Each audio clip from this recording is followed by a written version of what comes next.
कोही रात डल्फिन पनि छ क्या यहाँ त है कता कता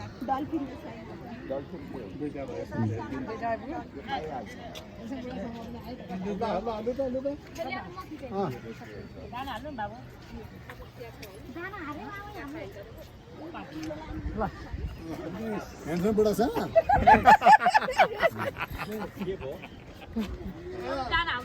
जता गयो उतिकै रहेछ माछा त कति छ यहाँ त है 2 करोड नि धेरै छ क्या हो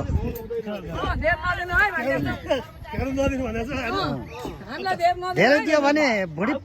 भुँडी फुटेर मर्छ भन्छ नि त नि माथि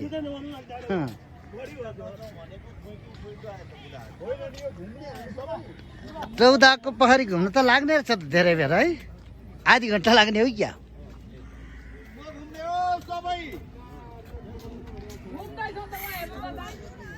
घुमौँ एक फन्का घुमेर जाउँ दाजु आउनु न एक फन्का घुमौँ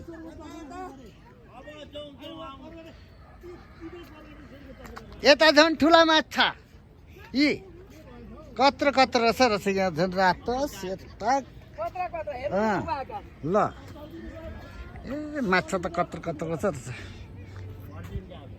अनि पोखरी पनि ठुलै रहेछ नि त यो पोखरी हेरेको त फर्स्ट टाइम नै रहेछ नि त मैले पनि काठमाडौँको काठमाडौँ होइन यो ललितपुरको टौदा होला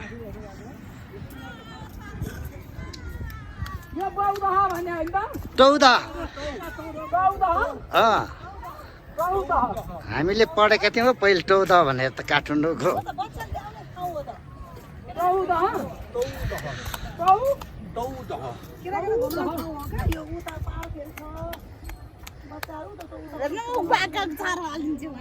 पर्सि नातिनी कहिले अमेरिकाबाट आउने